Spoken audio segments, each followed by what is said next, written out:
السلام علیکم جی. جن لوگوں نے کے پی کے سے آرم لائسنس بنوائے ہوئے تھے، کے پی کے آرم لائسنس ہیں ان کے پاس، ان میں سے بہت سارے لوگوں کے میسیجز یہ بھی آ رہے ہیں کہ جی ہمارے آرم لائسنس جو ہیں وہ پہلے ویریفائی ہو رہے تھے اور اب ویریفائی نہیں ہو رہے.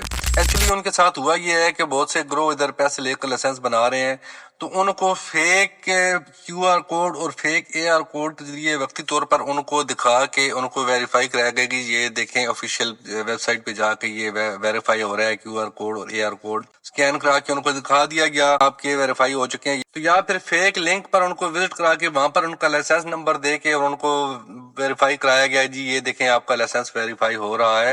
تو جن لوگوں کے پاس دستک ایپ نہیں ہے یا دستک ایپ پر ان کی رجسٹریشن نہیں ہوئی یا نہیں ہو رہی، ان کے لیے میں نے بایو میں لنک لگا دیا ہے، وہاں سے لائسنس ویریفائی کر سکتے ہیں. آج کل سوشل میڈیا پر لوگ لائسنس بنوا کے دینے کا کہہ رہے ہیں جی ایک پلاسٹک کا کارڈ آپ کو بنا دیتے ہیں اچھی خاصی اماؤنٹ کے بدلے. تو ایسے کسی بھی شخص کو پیسے دینے سے گریز کریں اور خاص کر ایسے لوگوں کو پیسے مت دیں جن سے کل آپ واپس نہ لے سکیں. تو سب سے بہتر طریقہ یہ ہے کہ جینوئن طریقے سے اپلائی کریں. جب لائسنس بنوانا ہے آپ نے جینوئن طریقے سے اپلائی کریں تو اپنا لائسنس بنوائیں. اپنا بہت خیال رکھیے گا. Stay safe, stay blessed. اللہ حافظ.